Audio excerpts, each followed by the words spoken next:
we're just roommates and stuff. It's got to stop. Why? It's got to stop. It's called the truth. No, it's got to stop. It does no one any good. It's like saying the Eagles won a football game yesterday. It's just the truth.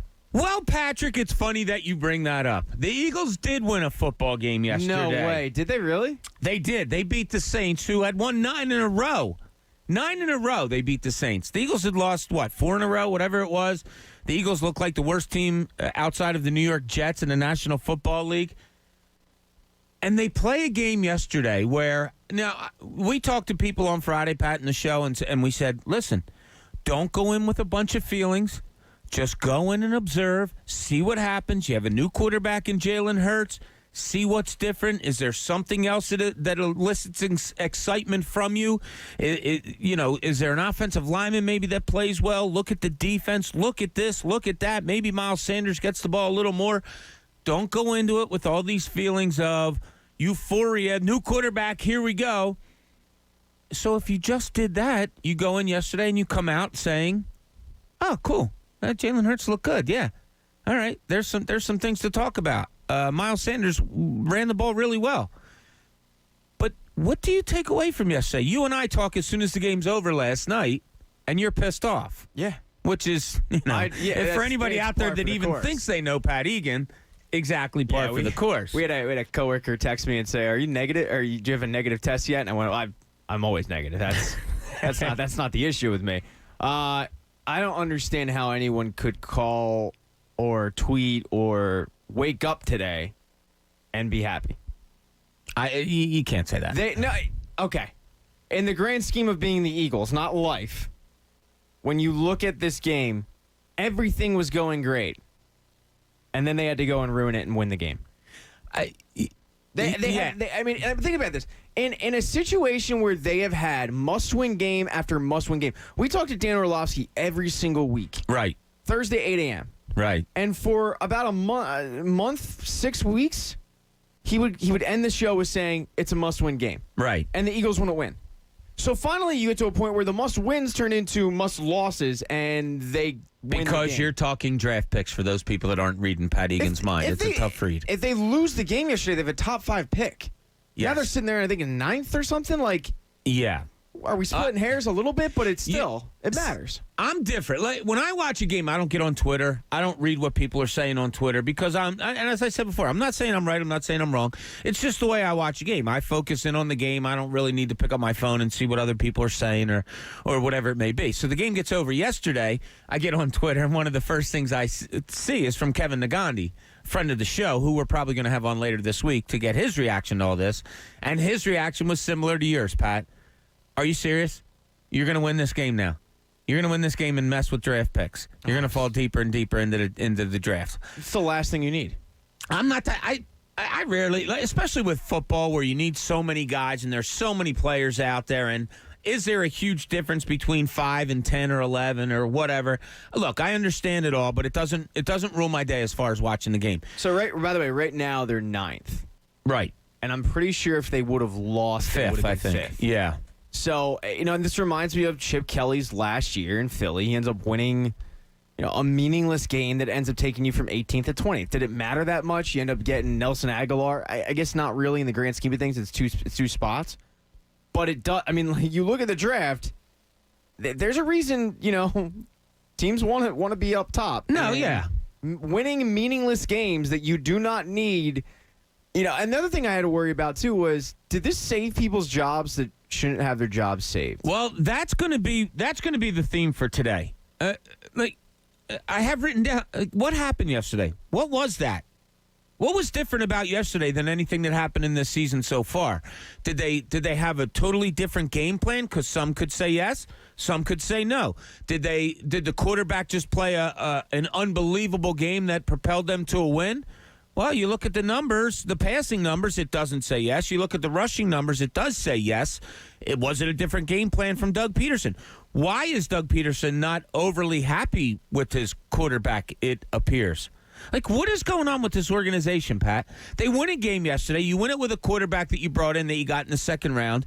You needed a jolt of life more than anything. That's what Doug Peterson was going for when he named Jalen Hurts starting quarterback. That's exactly what he got, and yet,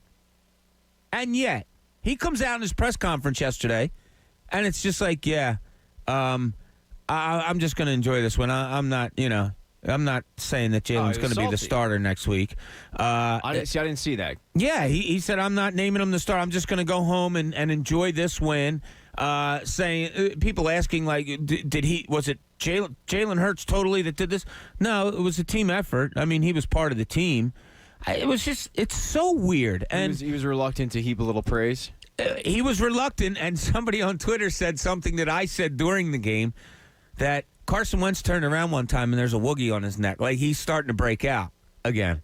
And this is something that we addressed before, that when things don't go right for Carson, the woogies start coming out. And the woogie started coming out yesterday. I saw a picture. But that's neither here nor there. Of him turning around and looking at Doug Peterson. And Doug has the slant eye towards him. Yeah, kind of. I don't know how much I buy that, but... Well, look, yesterday was different, right? Oh, it was 1,000%. You had a quarterback talking to his coach when he went to the sideline. You had a quarterback sitting with his offensive lineman. You had a quarterback coming off the field and getting like chest bumps from defensive players.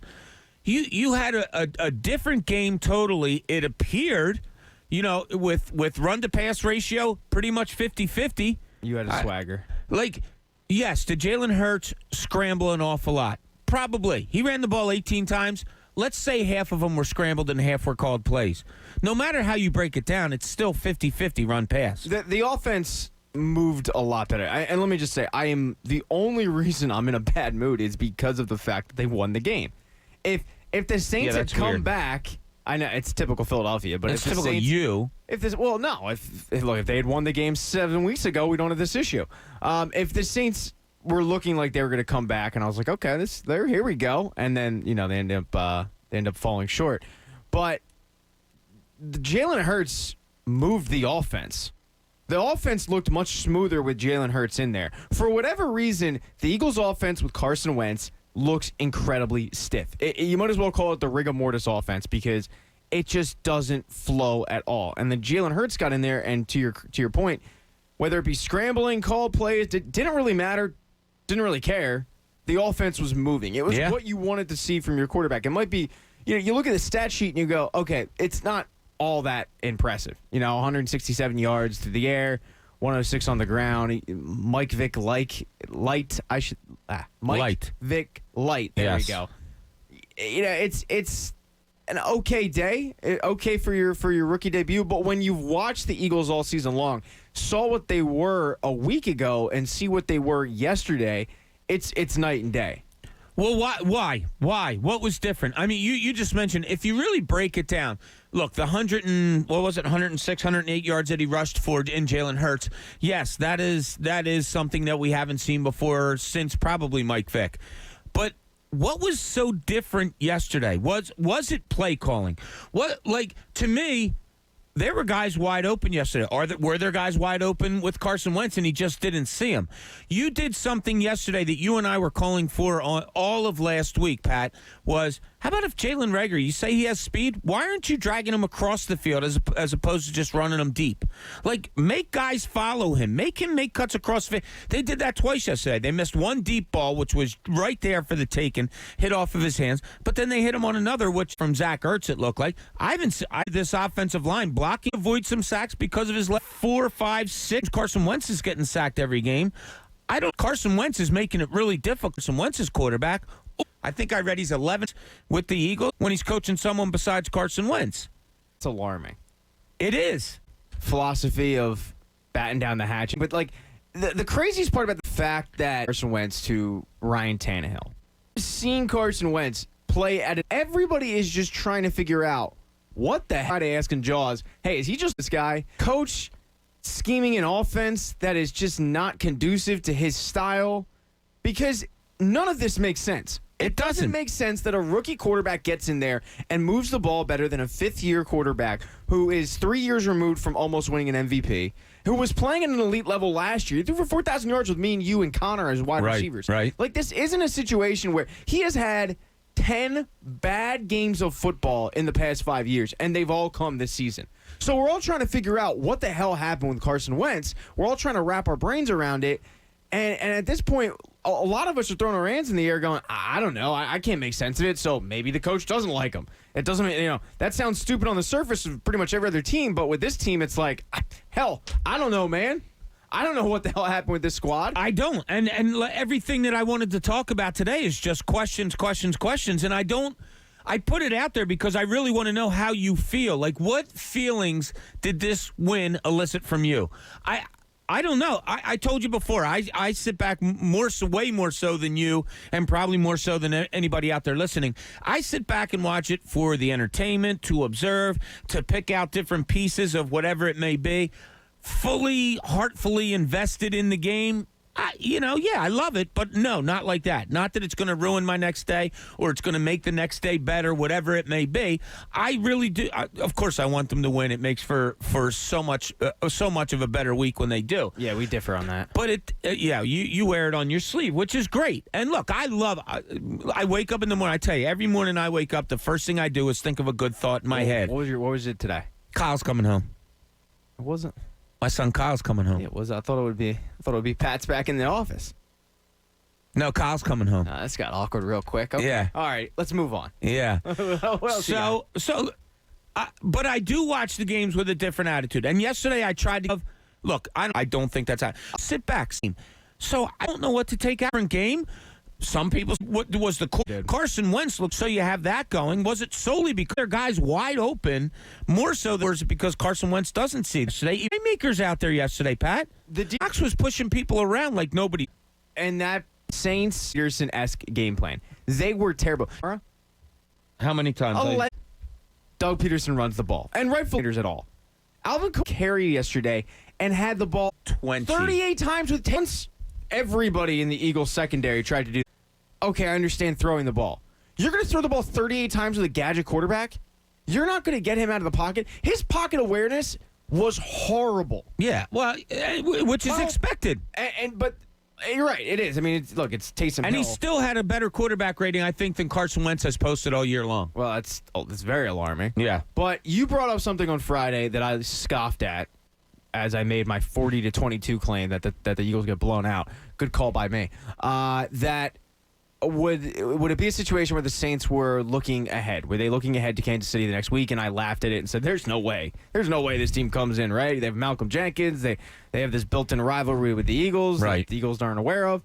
And that's basically what it looked like. It looked like they came in, and it looked like they legitimately overlooked this team. They looked like they were on to Kansas City because this game plan was horrible. That offensive line got manhandled. This isn't so much a takeaway from the Eagles, but when you look at what the Saints did yesterday, the 4th and 2 call by Sean Payton, where you have Alvin Kamara and you come out there without Alvin Kamara in your backfield, and you roll Taysom Hill to the right. What that was Doug Peterson-esque. Yeah. It's as if Doug Peterson called that play for them, because I've seen bad Doug Peterson I saw some yesterday.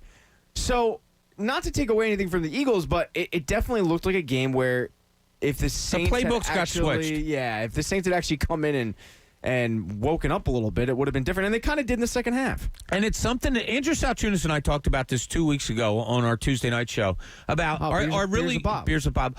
Are good teams really going to be ready to play the Eagles, or is it just, hey, we'll just roll in, we'll play, we'll get out, don't show anything, whatever it may be. New Orleans looked like that yesterday. They looked like they were not ready to play. They came in, and look, some of it might be because the Eagles had a rookie starting quarterback that they don't have a lot of film on. So defensively, the number 3 team in the league against the rush, or maybe number 1 against the rush. New Orleans comes in here and gets blasted by not 1, but 2 guys that go over 100 yards. They hadn't give up a 100-yard rusher in like 55 games. They come in here yesterday and give up 2 100-yard games to 2 different people. I don't know what it was yesterday. I really don't. I got done watching the game. I'm sitting there. I'm watching post-game. I'm scratching my head saying, what just happened there? Like, what happened? I understand they won the game. I understand Jalen Hurts played well. But why did the Eagles look like a totally different team yesterday than the one we had seen in the previous 12 games of the season? I don't understand. I really don't. I don't know why they look so much different. Yes, the spotlight goes right to Jalen Hurts, but Jalen Hurts wasn't there making the offensive line block 1,000 times better than they have all year. And look, I know you can say because of Jalen Hurts, they looked better. Yeah, you can say that, but you have to admit, they blocked a lot better than they have all year. The wide receivers got a lot more open than they have all year. The defense played and had playmakers more than they have all year. Why? Yeah, it definitely seemed like it was a rallying around a rookie quarterback. The offensive line was surprising to me. Not necessarily that they played better because Jason Peters was out, and it's clear that he's not only cooked at left tackle but cooked at right guard. He's cooked. But when you think about the offensive line, immediately I went, oh, this might be the best offensive line they've had all season. I go, wait, no, it is. They have Jack Driscoll at right tackle. Yeah. And nothing against Jack Driscoll. He had a good game. I mean, they all did. But the point is, like, they definitely played better, and they had a rookie at right tackle. They had Nate Herbig at right guard. They had a former rugby player at left tackle. I mean, it wasn't an ideal situation. They had 2 starters on their offensive line that were projected to come in as starters this season. And it wasn't ideal.